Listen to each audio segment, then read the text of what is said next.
Olá pessoal, estamos mais um dia aqui fazendo a nossa gravação do podcast Saúde do Trabalhador, uma conversa de trabalho. E hoje nós temos novidades. Hoje nós temos a Sandra, enfermeira que trabalha no Sereste, que está aqui hoje comigo. Oi, Lila. Olá pessoal, é um prazer estar aqui com vocês em mais um podcast. Agradeço a Lila, obrigada Lila pelo convite. E nós estamos aqui com um convidado especial, com o André, que é engenheiro de segurança do trabalho. Isso, muito bem. O engenheiro, né, André, ele é especial, em primeiro lugar, porque ele também trabalhou conosco lá no Sereste, passou uma temporada, uma chuva lá, né, André? E aí ele está aqui como convidado, né, para falar um pouquinho sobre as leis, do que o trabalhador tem direito, do que ele tem dever, do que um empregador tem dever dentro de uma empresa.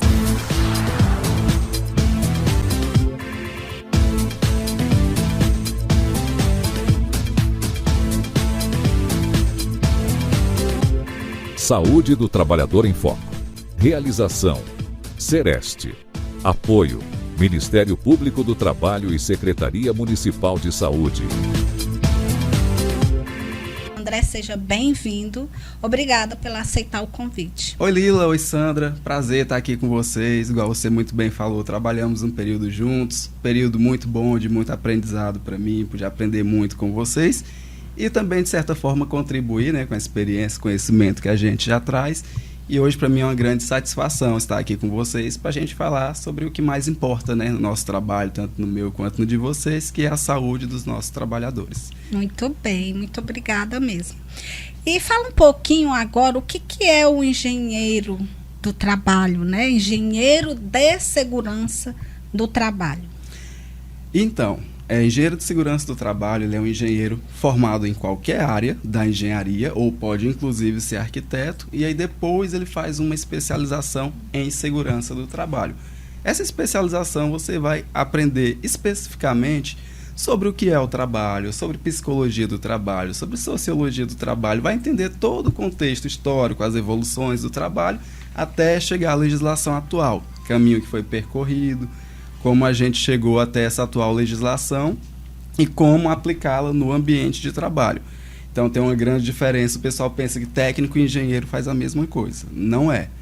O técnico ele é mais para estar em campo, estar fiscalizando, vendo o que está de errado, vendo se está sendo cumprido as normas. Já o engenheiro ele é mais para pensar soluções para o ambiente de trabalho. Então, por exemplo, você tem um local, uma máquina que traz um risco para o trabalhador, um risco de esmagamento. O técnico ele vai constatar aquele risco. Cabe ao engenheiro criar uma proteção, criar uma forma com que o trabalhador não venha a ter sua parte do corpo ingressado na área de risco, ou mesmo que você consiga isolar aquela máquina de alguma forma. E aí entram as medidas de proteção coletiva, medida administrativa e, por último, o uso de EPIs.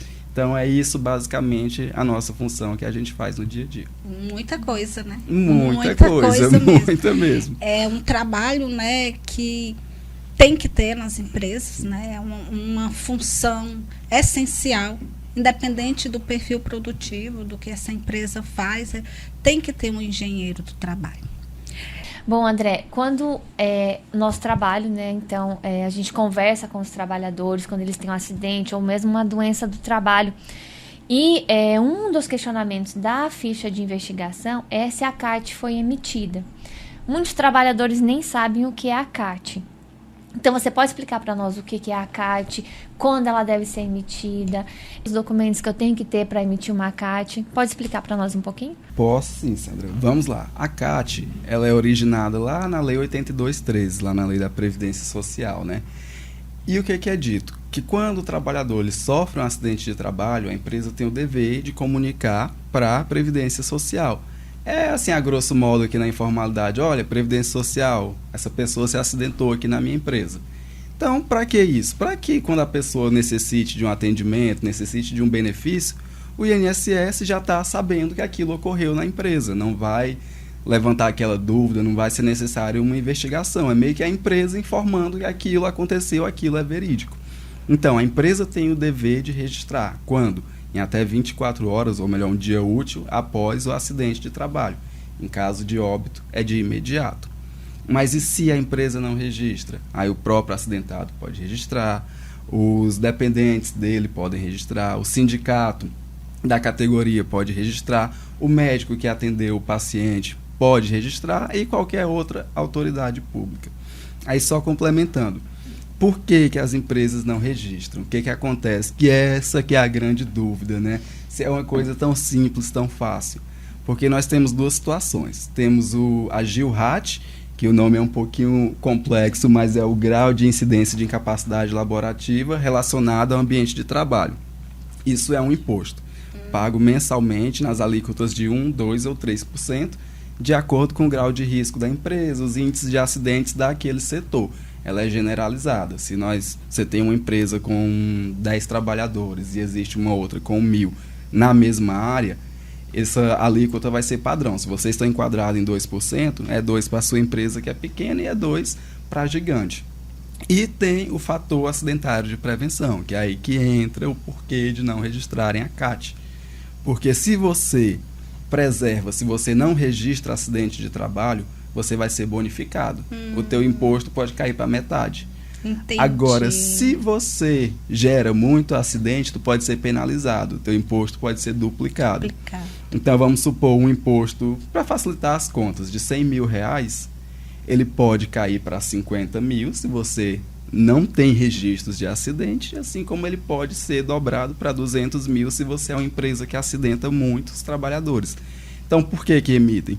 Por conta disso.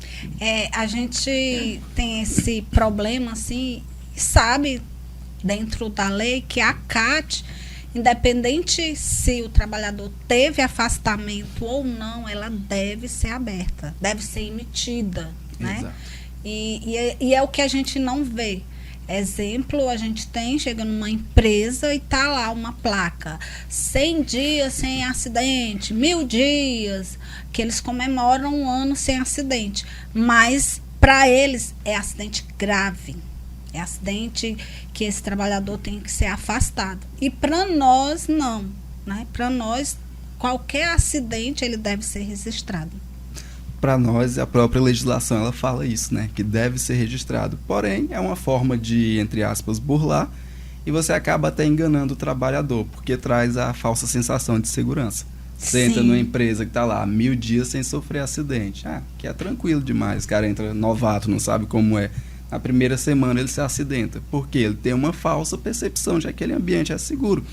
E nas experiências que tive com o Sereste, você chega lá, tá lá 1.000 dias sem acidente de trabalho, mas na prática tu tá com uma ficha na mão. Uma ficha de notificação de um acidente que aconteceu na semana passada. Sem falar que não é só os acidentes, né? Tem as doenças relacionadas ao trabalho. Então, é bem complicado isso aí. Eu acho que é uma luta dentro do Ministério Público do Trabalho, em cima dessas empresas, principalmente as grandes empresas, em relação a isso, né? É uma grande dificuldade.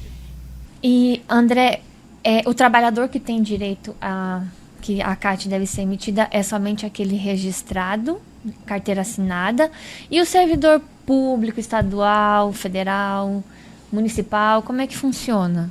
O que acontece? Essa legislação ela é do Regime Geral de Previdência Social, vulgo INSS. Então, vai depender do regime que o órgão que a pessoa atua, ele é assegurado. Por exemplo, se tem um regime próprio ou se é o regime geral. No município, por exemplo, nós temos pessoas que são vinculadas ao regime geral e tem pessoas que são vinculadas ao regime próprio. Então, quem tem regime próprio, ele vai ter sua própria maneira de registrar. Nós, por exemplo, servidores federais, nós temos a CAT-SP, que é Comunicação de Acidente de Trabalho do Servidor Público, porque não é a mesma do INSS, é o nosso regime próprio de previdência social. Então, todos eles que têm um regime próprio acabam criando sua própria maneira de notificação, e os que são vinculados ao geral, independente se tu é servidor municipal, federal, estadual, mas está vinculado ao regime geral, aí é obrigatório que se faça o registro. Inclusive, lá no manual do E-Social, que hoje a CAT é registrada pelo evento S2210, totalmente no E-Social, faça um adendo para a empresa. Se a empresa não registra, se for aquelas outras pessoas que têm o poder de registrar, elas não precisam fazer pelo e-social, elas fazem pela forma convencional. Mas quando você vai fazer pelo e-social, lá no manual fala de que é servidor público, mas está vinculado a qual regime? É o regime próprio? Não é obrigatório. Agora, é o regime geral, é obrigatório que seja registrado. Entendi. E é bem complicada essa parte aí, né? A gente tem uma dificuldade muito grande, porque na ficha de notificação sempre tem, foi emitida a CAT, sim ou não, né? E a gente tem um problema muito grande, principalmente nos óbitos relacionados ao trabalho. Se você for procurar, a CAT nunca é emitida de imediato, porque no óbito tem que ser de imediato, certo? Certo. E esse trabalhador, quando ele se acidenta, que a CAT é emitida, ele pode ter ficado afastado 1 mês, 2 meses. Quando ele retorna ao trabalho, ele tem uma estabilidade durante quanto tempo? Tem. O que acontece? Essa estabilidade, ela é de 12 meses. Lá no artigo 118 da Lei 8213 é previsto. E quando que começa esse período de estabilidade? Quando finda o auxílio doença acidentário. Então, quando terminou seu afastamento, você retornou, aí você tem 12 meses de estabilidade no emprego. Então, não pode ser demitido de jeito nenhum? Pode. Na questão, se entrar uma justa causa. Se o trabalhador dá justa causa àquela situação, ele pode sim ser demitido. Que é uma forma também de proteger a empresa de eventuais... ter uma blindagem, digamos assim, ao trabalhador, né? Mas se ele continua trabalhando normalmente, até observada a incapacidade que pode ter gerado, se ele não tem faltas injustificadas, se ele não comete desobediências e outras questões mais que ensejam a demissão por justa causa, ele vai ter essa estabilidade pelo período de 12 meses. Desde que esse acidente tenha relação com o trabalho, certo? Isso. Porque se ele sofreu um acidente automobilístico num fim de semana que ele não estava trabalhando, essa estabilidade ele não tem direito. Isso, exatamente. Essa estabilidade ela vai ser decorrente do acidente de trabalho e também de que haja o afastamento superior a 15 dias. Porque se você pega ali, sofreu um acidente qualquer, passou de repente 1, 2 dias fora. Quando você retorna, não necessariamente você vai ter essa estabilidade. Sim. Você falou auxílio-doença acidentária. Tem uma diferença entre auxílio-doença e auxílio-acidente? Tem uma diferença e ela causa bastante confusão. É difícil de entender, assim, de primeira, quando você lê a lei, né? Você fica meio perdido, porque são nomes muito parecidos, né? Hoje fala em auxílio-doença acidentário. Aí em seguida fala auxílio-acidente. Dá a entender que é a mesma coisa, mas não é. O auxílio-doença, você pode receber ele desde que seja uma doença externa também, não seja um acidente de trabalho, e pode ser um acidente de trabalho. Quando que vai receber? Passados períodos superiores a 15 dias de afastamento. Ou seja, você teve um acidente, vai ficar 2 anos fora, hipoteticamente. A empresa paga os primeiros 15 dias, a partir do 16º, entra para o INSS.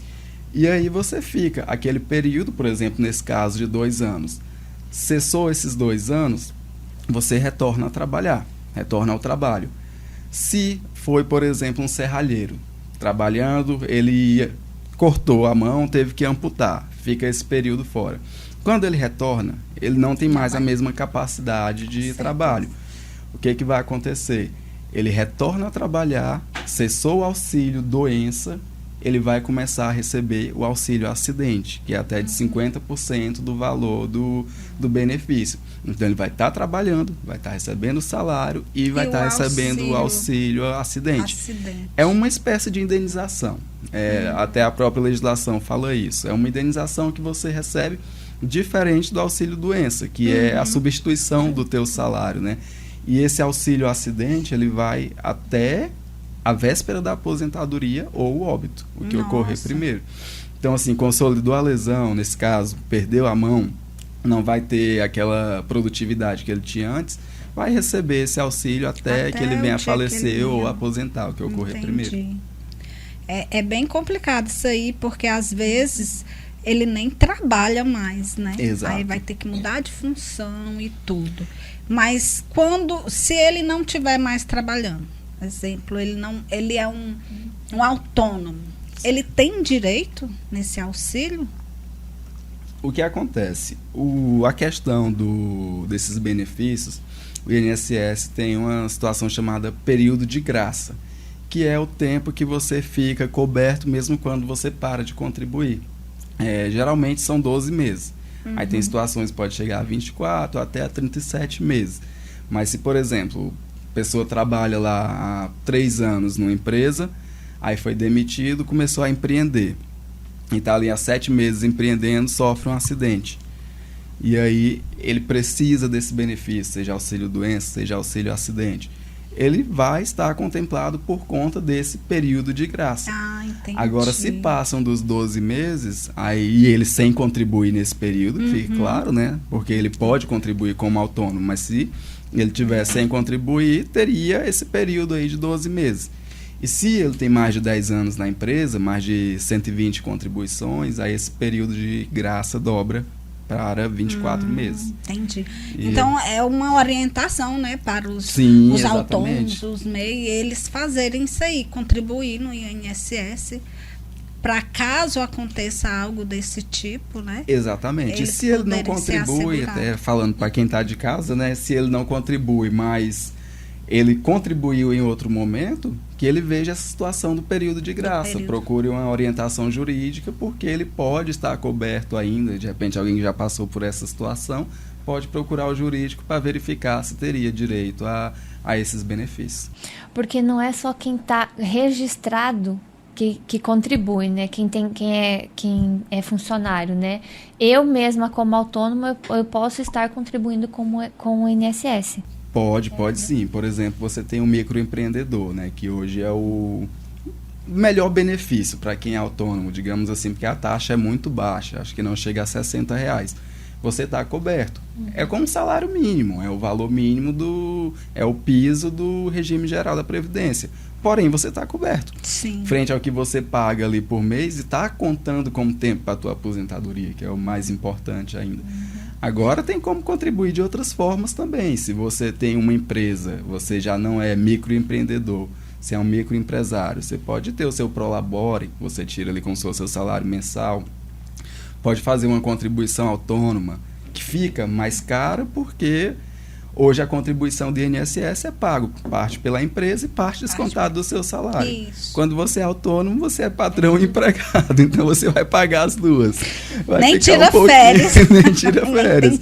Vai pagar uma alíquota de 20%, né, que é um pouquinho. Só que assim, querendo ou não, é um pouco mais caro, só que ele está assistido se acontecer algum acidente, alguma coisa, né? Exatamente. Porque se eu não estou contribuindo, como a gente recebe muitos casos, muitas notificações, né, desses trabalhadores que são autônomos, não contribuem, eles acabam ficando 30, 40 dias sem trabalhar. Então, são 30 dias sem receber, sem renda para poder comprar um alimento. E o que acontece mais, que eu vejo no dia a dia, que não é com as pessoas de menor salário, as pessoas mais humildes. Geralmente acontece com aquele empreendedor que já tem um bom salário. Porque ele olha assim, tirar 20% aqui, eu estou ganhando R$10.000, eu tirar 20%, é muito dinheiro. Pesa muito. Ele vai contribuir com o teto. Aí ele não contribui. Não. Aí acontece uma situação dessa, passa 6 meses de repente sem trabalhar, sem ter nenhuma fonte de renda. Como é que fica a situação em casa? Então é igual o seguro de carro, ninguém quer usar, né? Mas todo mundo quer ter o seu seguro para na hora do problema você vai ser ressarcido. Pior tua situação, tua saúde. Imagine a importância para a sua família. Carro, se você perde um carro, por exemplo, você consegue ir para o trabalho a pé, de ônibus, de carona. Mas e se for você? Teu carro pode estar lá inteiro, pode estar lá 100%, mas você não tem como ir trabalhar, tua renda está comprometida. E quando é óbito, a família tem algum direito? Tem. Geralmente, o pessoal entra com 2 situações.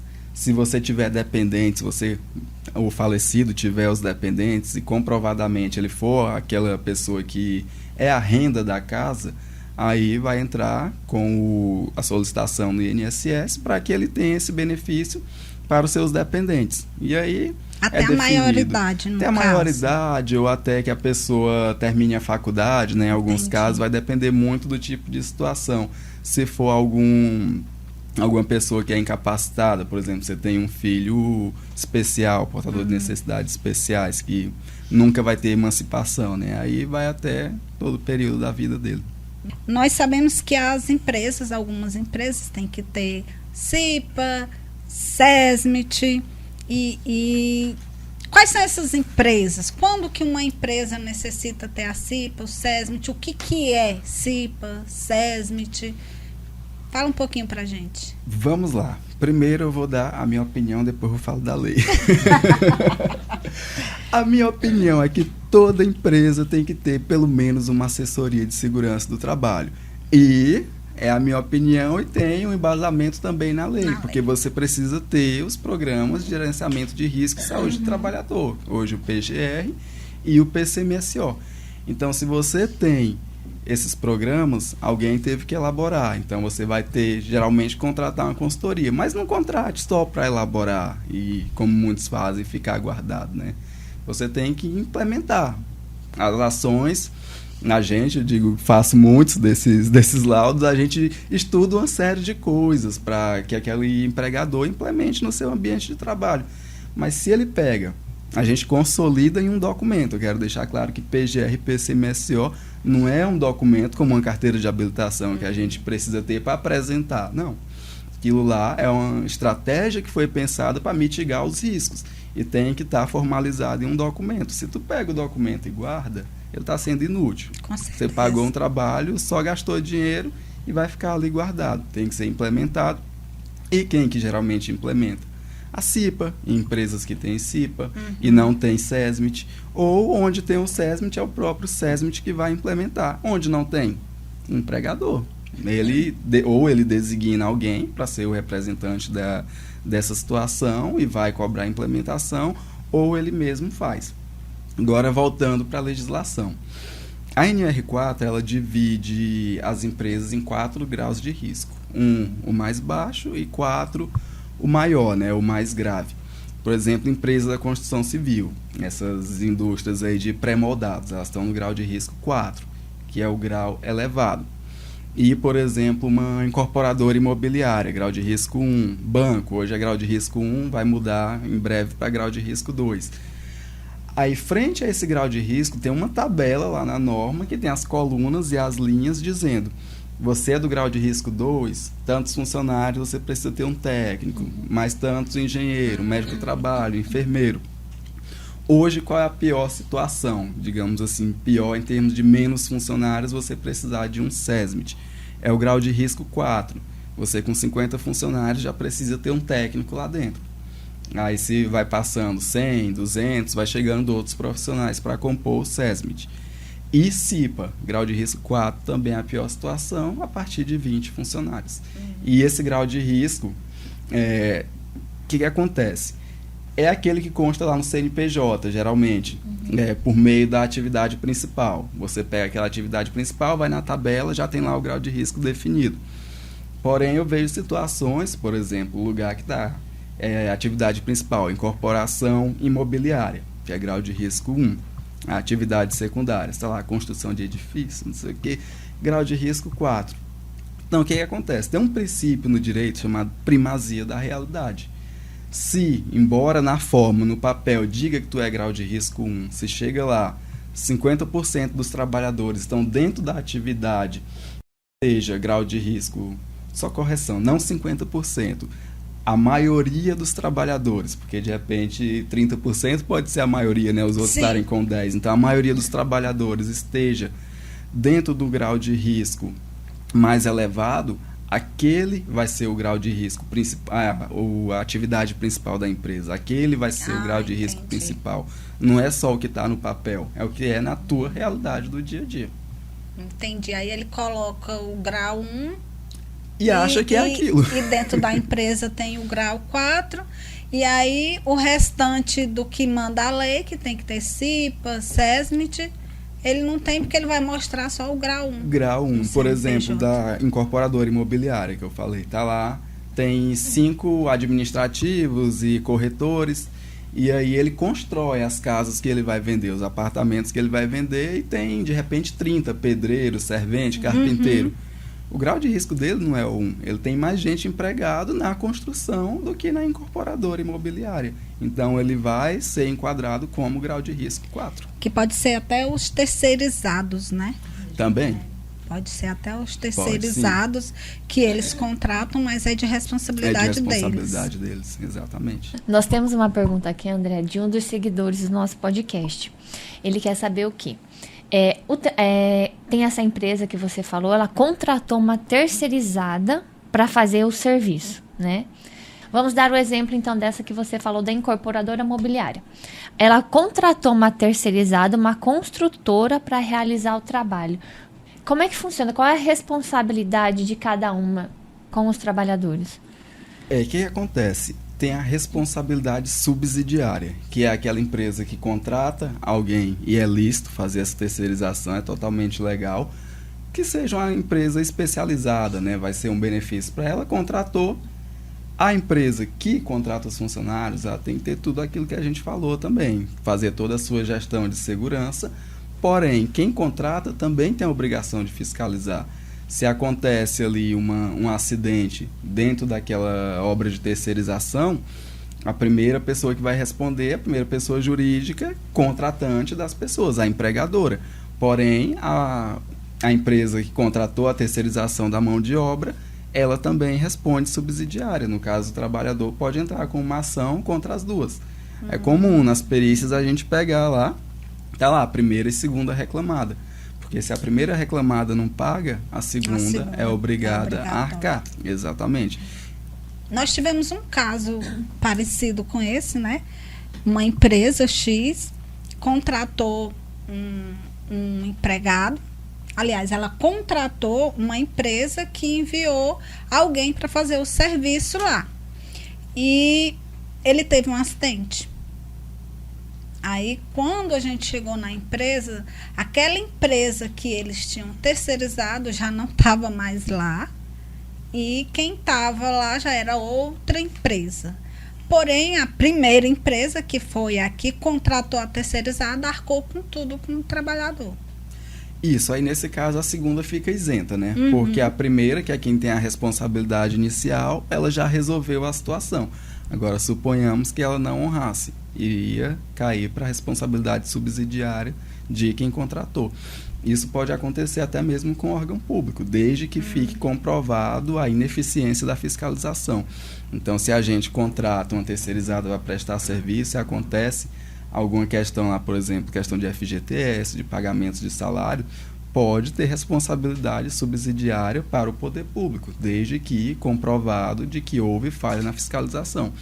Agora, se o poder público fiscalizou, já observou que está errado, já notificou a empresa, aí ele não responde subsidiariamente, porque ele está exercendo o seu papel, e é o que se espera da outra empresa que está contratando, é justamente isso, que ela não acoberte a primeira.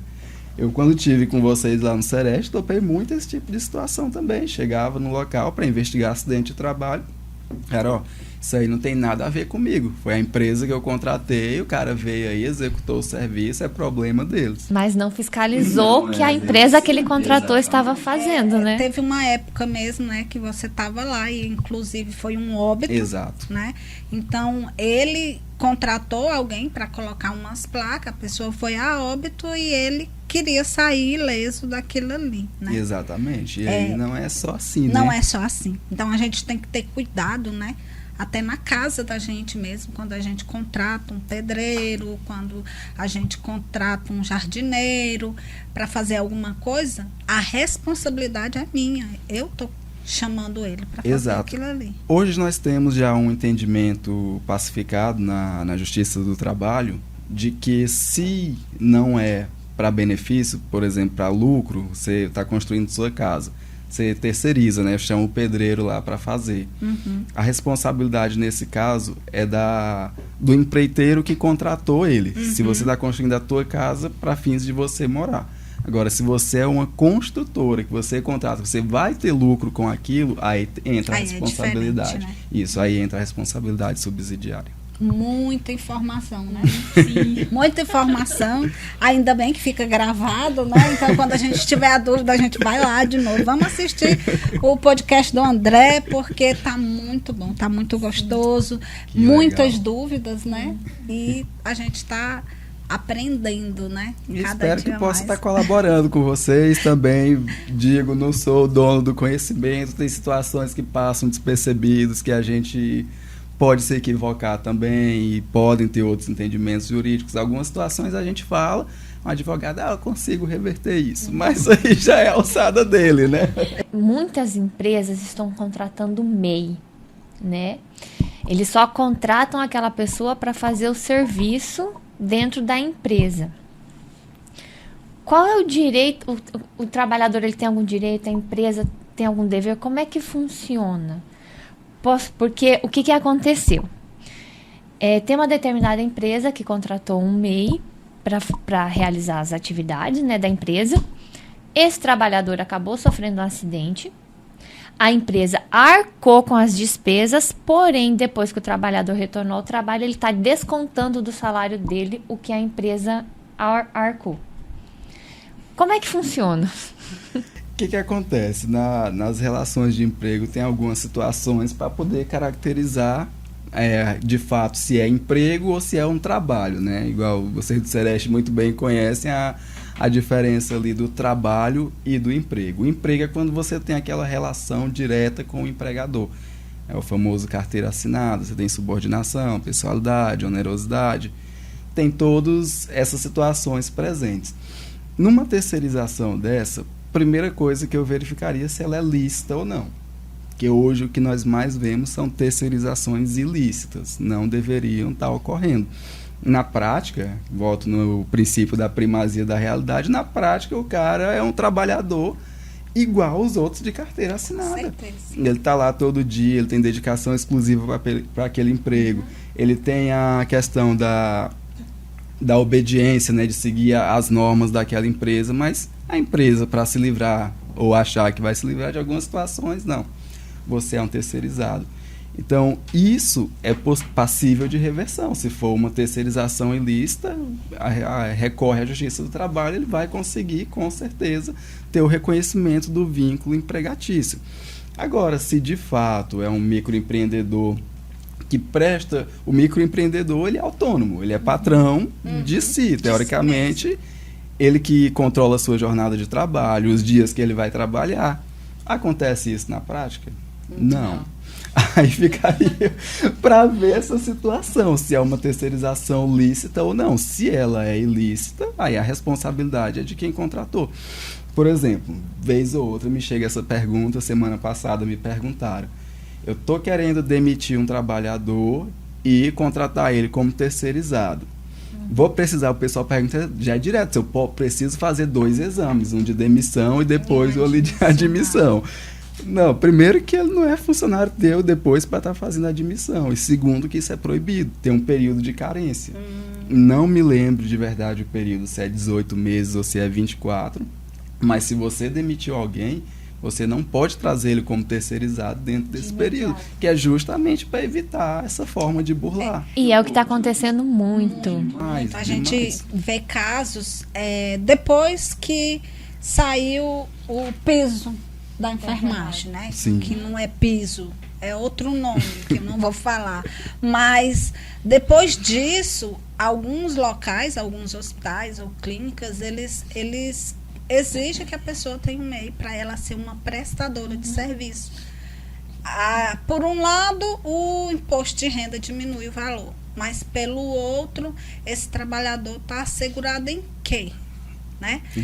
Ele não tem direito a férias, ele não tem direito a 13º, se não me engano.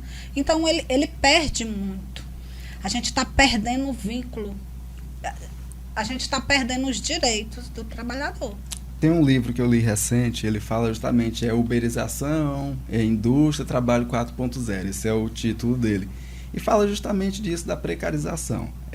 Está sendo vendida a ideia de autônomo de que você é patrão de si, ninguém te governa mais.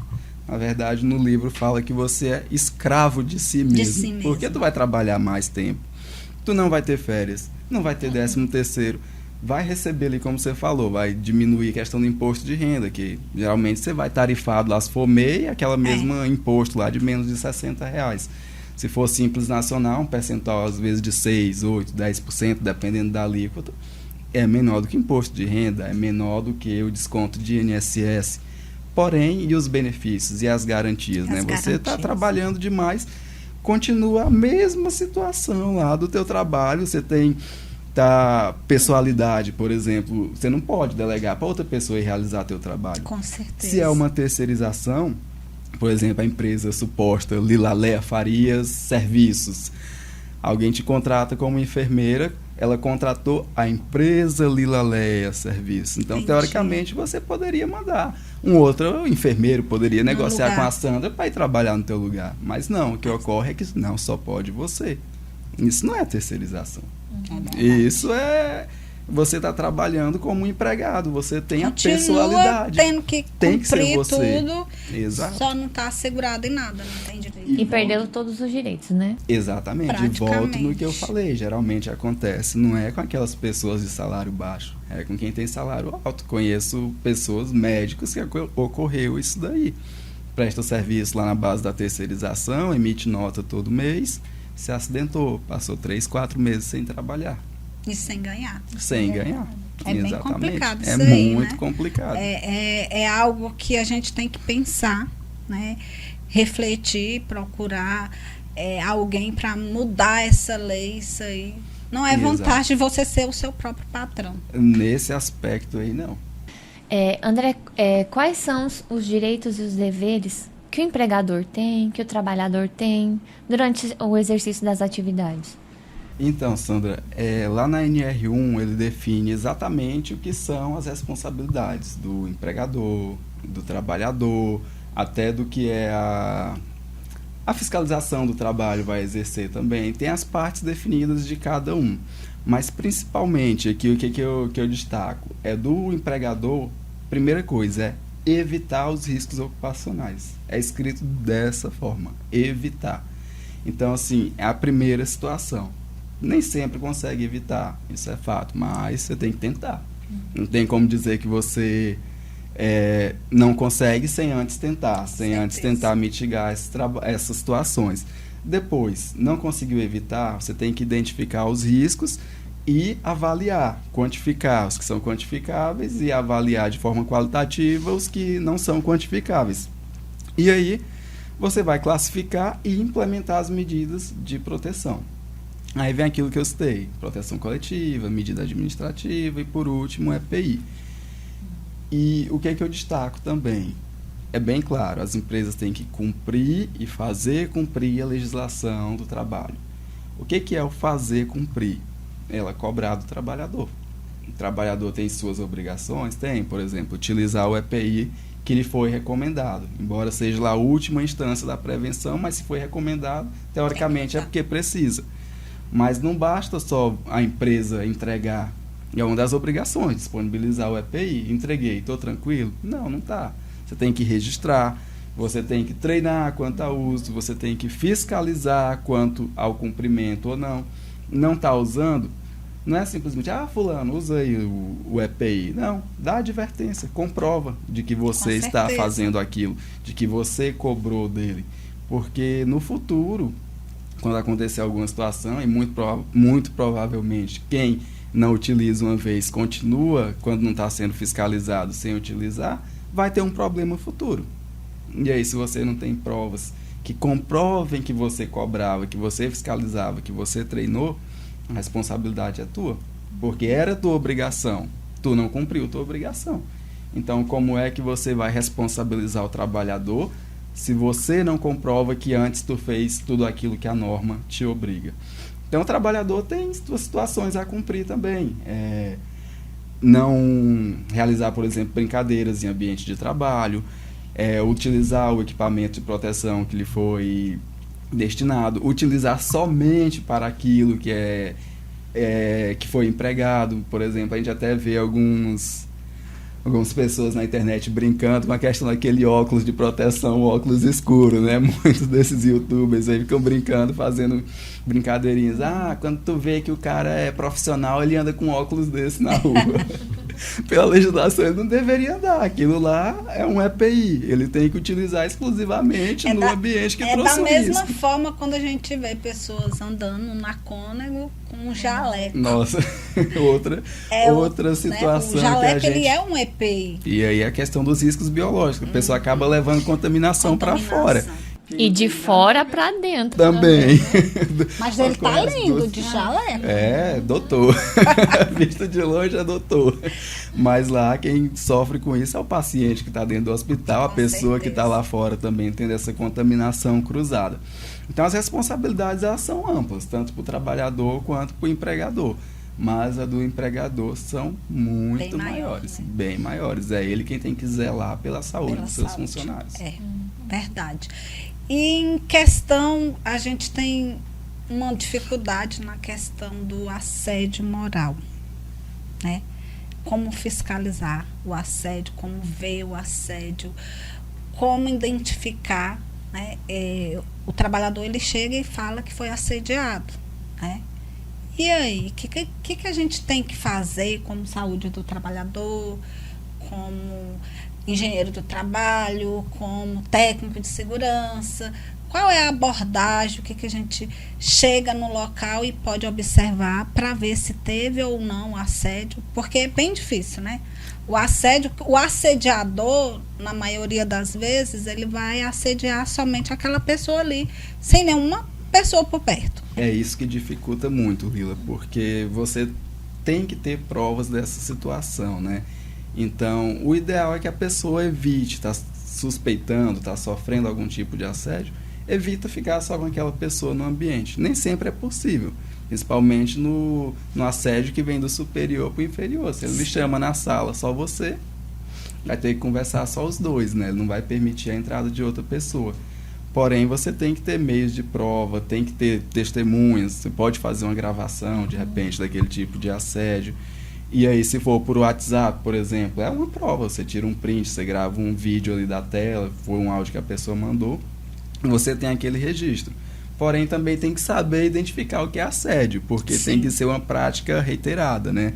Não pode ter sido ali um ato isolado. Só uma vez. Isso. Né? Também é errado. Não estou dizendo Sim. que está nos assistindo que uma única vez eu posso fazer. Não pode. Porém, para se caracterizar o assédio, tem que ser reiterado.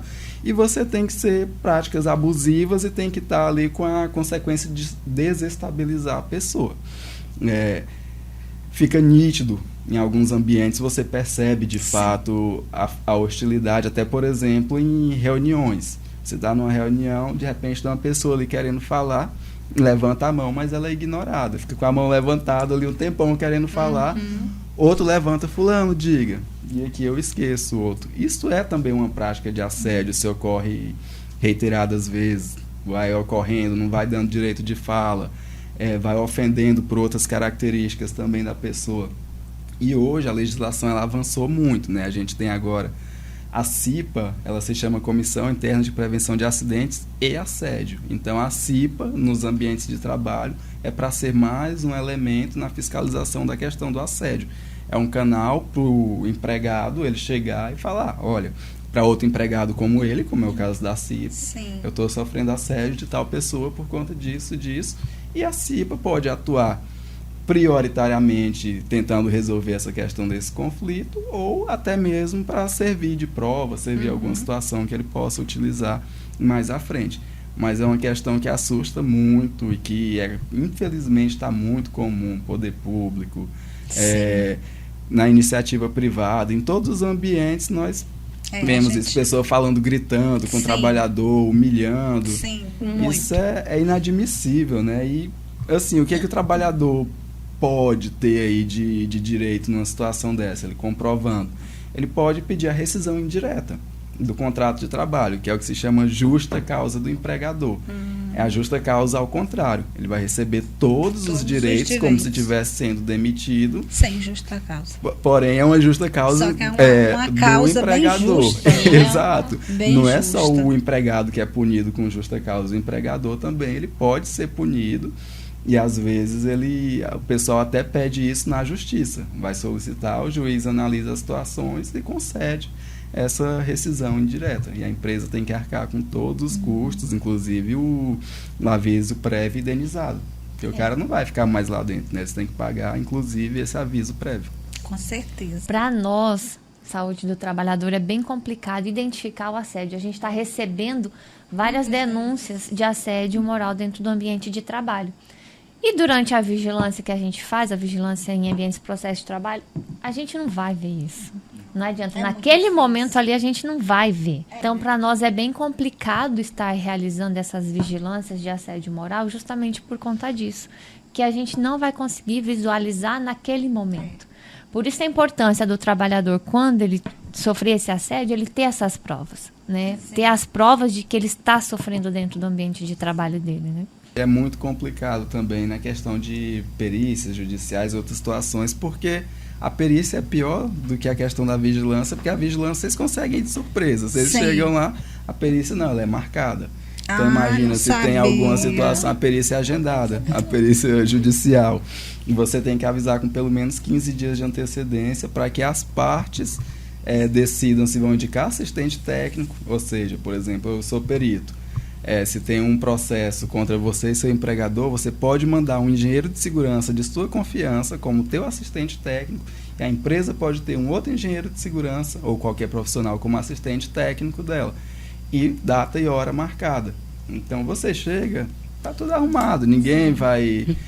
Até os trabalhadores que a gente tenta conversar em particular, mas eles já estão treinados para aquilo, tem um medo, né? Quando a fiscalização está lá, é muito difícil acontecer um acidente, né? Porque está todo mundo bonitinho, todo mundo organizado, a empresa que é a esteira ali passa muito rápido, está bem cadenciado naquele dia, está tranquilo. Está tranquilo. Não, é assim todos os dias, aqui é muito tranquilo, aquela pessoa se acidentou, sempre culpa dele. Foi... Ele estava brincando. Estava brincando, exatamente. Distraído. Sempre a responsabilidade é dele. Nunca a empresa assume. E, infelizmente, a gente sabe que não é assim. Na prática, no dia a dia, quando não tem ninguém fiscalizando, corre solto. Né? Não sabe o que acontece realmente dentro da empresa, né? O quanto ele é cobrado, às vezes o quanto ele é pressionado para estar produzindo, né? Lembro quando estava no Sereste, a gente chegava em indústria, principalmente, aí era 2 horas para deixarem a gente entrar, né? Por quê? Vou buscar os EPI. 2 horas 2 horas depois. buscando os EPIs. Não, agora pode entrar. Aí quando você entra, não, hoje está em manutenção, tá tudo parado. É verdade. Na hora da pausa, tal equipamento apresentou falha, teve que parar a produção toda. E aí o tempo que você fica lá vai estar parado. Na hora que você sai, volta a funcionar. É complicado, viu? André, eu queria agradecer você pela sua presença ilustre, foi maravilhoso. São muitas perguntas, muitas dúvidas. Com certeza, quem está seguindo o nosso canal, acompanhando, eles vão aparecer com algumas dúvidas. Eles mandam e aí eu vou mandar para você responder, né, com mais firmeza do que a gente. E eu trouxe uma lembrancinha aqui para você. Olha que maravilha. Para você lembrar do Sereste. Eu sei que você lembra. A todo instante. Eu não deixo. Sempre eu mando André, me ajuda. E aí, uma lembrancinha para você colocar suas anotações e essa canequinha para você tomar o seu chá, café. Pode deixar, gente. Obrigado. Eu agradeço demais pela oportunidade. Desde quando você falou comigo, Lila, a Sandra também me deram essa oportunidade. Eu não tenho como negar. Uma vez membro do Sereste, ali você começa a ver para sempre, né? O período que eu tive lá, eu aprendi muito. A gente, quando sai da nossa formação, ou que você atua pelo lado das empresas, você tem uma visão. Quando você atua pelo lado do poder público, você começa a ter outra. E eu prefiro 1000 vezes o lado do poder público, eu juro para vocês. É muito melhor fiscalizar do que você ficar ali trabalhando em empresa que você cobra as situações, mas que não querem investir, acham que é jogar dinheiro fora. Então, assim, uma vez membro do Sereste, você carrega ali para sempre. Eu nunca esqueceria, mas agora que eu vou lembrar. Mais ainda, carrego sempre vocês no coração e no que precisarem, estou à disposição. As dúvidas que chegarem dos nossos ouvintes, dos nossos telespectadores, pode me mandar, pode encaminhar, faço questão de responder todas. Se tiver oportunidade em novos podcasts aqui, também estou à disposição. Com certeza, viu? vamos fazer um debate, né? Muito Um obrigado. debate com um engenheiro do trabalho na parte do trabalhador e um na parte da empresa, né? Deve ser legal, né? Bem legal, é uma boa sugestão, trazer aí outros Só que colegas. as cadeiras vão ter que ser coladas. E não pode identificar qual a empresa que ele trabalha. Que ele trabalha, com certeza. Pessoal, muito obrigada. Assistam o nosso canal, acompanhem o nosso canal, curta e compartilha. Até o nosso próximo podcast, Saúde do Trabalhador em Foco, Conversa de Trabalho.